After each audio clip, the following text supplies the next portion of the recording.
The Loot of Bombasharna by Lord Dunsany.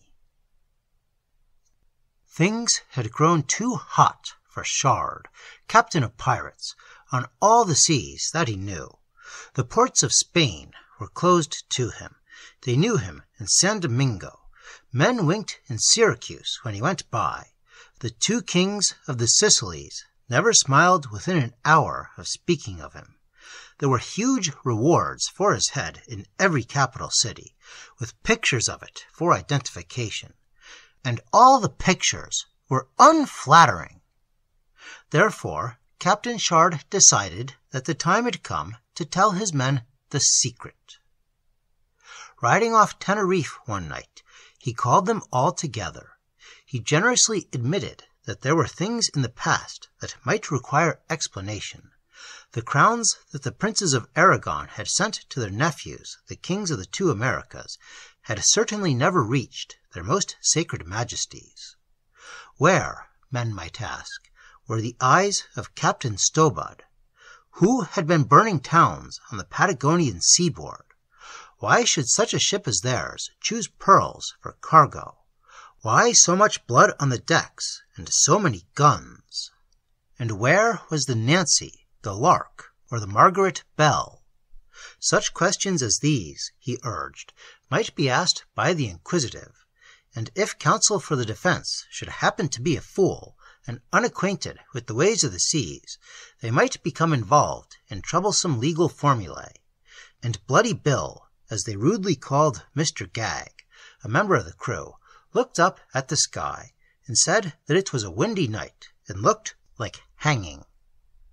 And some of those present thoughtfully stroked their necks, while Captain Shard unfolded to them his plan.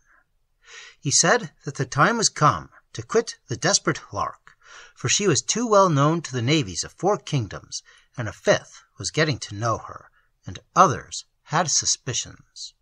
More cutters than even Captain Shard suspected were already looking for her jolly black flag with its neat skull and crossbones in yellow. There was a little archipelago that he knew of on the wrong side of the Sargasso Sea. There were about 30 islands there, bare, ordinary islands, but one of them floated. He had noticed it years ago, and had gone ashore and never told a soul, but had quietly anchored it with the anchor of his ship to the bottom of the sea, which just there was profoundly deep, and had made the thing the secret of his life, determining to marry and settle down there if it ever became impossible to earn his livelihood in the usual way at sea. When first he saw it, it was drifting slowly, with the wind in the tops of the trees, but if the cable had not rusted away, it should be still where he left it, and they would make a rudder and hollow out cabins below, and at night they would hoist sails to the trunks of the trees and sail wherever they liked. And all the pirates cheered, for they wanted to set their feet on land again, and somewhere where the hangman would not come and jerk them off it at once. And bold men though they were, it was a strain seeing so many lights coming their way at night. Even then, but it swerved away again and was lost in the mist. And Captain Shard said that they would need to get provisions first, and he, for one, intended to marry before he settled down, and so they should have one more fight before they left the ship, and sack the sea-coast city, Bombasharna, and take from it provisions for several years, while he himself would marry the Queen of the South. And again the pirates cheered, for often they had seen sea-coast Bombasharna, and had always envied its opulence from the sea. So they set all sail, and often altered their course, and dodged and fled from strange lights, till dawn appeared, and all day long fled southwards. And by evening they saw the silver spires of slender Bombasharna, a city that was the glory of the coast. And in the midst of it, far away though they were, they saw the palace of the Queen of the South, and it was so full of windows, all looking toward the sea, and they were so full of light, both from the sunset that was fading upon the water, and from candles that maids were lighting one by one, that it looked far off like a pearl, shimmering still in its Haliotis shell, still wet from the sea. So Captain Shard and his pirates saw it at evening over the water, and thought of rumors that said that Bombasharna was the loveliest city of the coasts of the world, and that its palace was lovelier even than Bombasharna. But for the Queen of the South, rumor had no comparison. Then night came down and hid the silver spires, and Shard slipped on through the gathering darkness until by midnight the piratic ship lay under the seaward battlements. And at the hour when sick men mostly die, and sentries on lonely ramparts stand to their arms, exactly half an hour before dawn, Shard, with 2 rowing boats and half his crew, with craftily muffled oars, landed below the battlements. They were through the gateway of the palace itself before the alarm was sounded, and as soon as they heard the alarm, Shard's gunners at sea opened upon the town, and before the sleepy soldiery of Bombasharna knew whether the danger was from the land or the sea, Shard had successfully captured the Queen of the South. They would have looted all day that silver sea-coast city, but there appeared with dawn suspicious topsails just along the horizon. Therefore the captain with his queen went down to the shore at once, and hastily re-embarked and sailed away with what loot they had hurriedly got, and with fewer men, for they had to fight a good deal to get back to the boat. They cursed all day the interference of those ominous ships which steadily grew nearer. There were 6 ships at first, and that night they slipped away from all but 2, but all the next day those 2 were still in sight, and each of them had more guns than the desperate Lark. All the next night Shard dodged about the sea, but the 2 ships separated, and one kept him in sight, and the next morning it was alone with Shard on the sea, and his archipelago was just in sight, the secret of his life.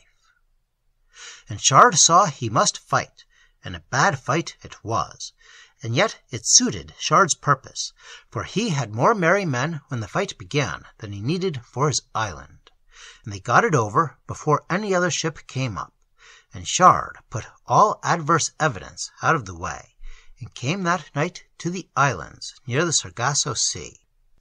Long before it was light, the survivors of the crew were peering at the sea, and when dawn came, there was the island, no bigger than 2 ships, straining hard at its anchor, with the wind in the tops of the trees. And then they landed and dug cabins below, and raised the anchor out of the deep sea, and soon they made the island what they called ship-shape. But the desperate Lark they sent away empty under full sail to sea, where more nations than Shard suspected were watching for her, and where she was presently captured by an admiral of Spain, who, when he found none of that famous crew on board to hang by the neck from the yardarm, grew ill through disappointment.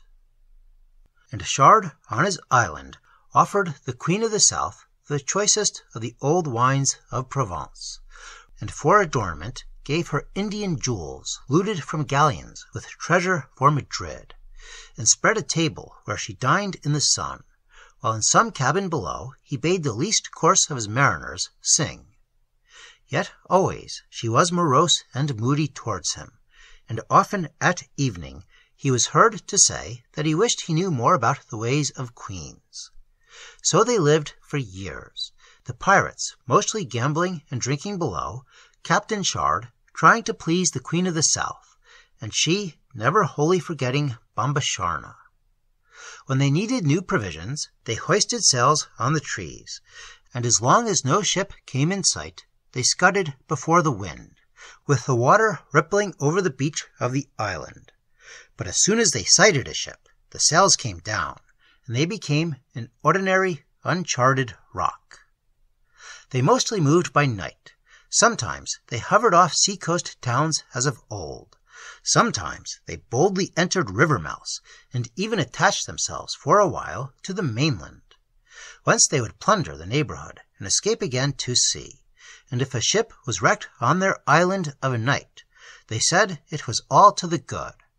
They grew very crafty in seamanship, and cunning in what they did, for they knew that any news of the desperate Lark's old crew would bring hangmen from the interior running down to every port, and no one is known to have found them out or to have annexed their island. But a rumor arose and passed from port to port, and every place where sailors meet together, and even survives to this day, of a dangerous, uncharted rock, anywhere between Plymouth and the Horn, which would suddenly rise in the safest track of ships, and upon which vessels were supposed to have been wrecked, leaving, strangely enough, no evidence of their doom. There was a little speculation about it at first, till it was silenced by the chance remark of a man old with wandering. It is one of the mysteries that haunt the sea. And almost Captain Shard and the Queen of the South lived happily ever after. Though still at evening, those on watch in the trees would see their captain sit with a puzzled air, or hear him muttering now and again in a discontented way, "I wish I knew more about the ways of queens."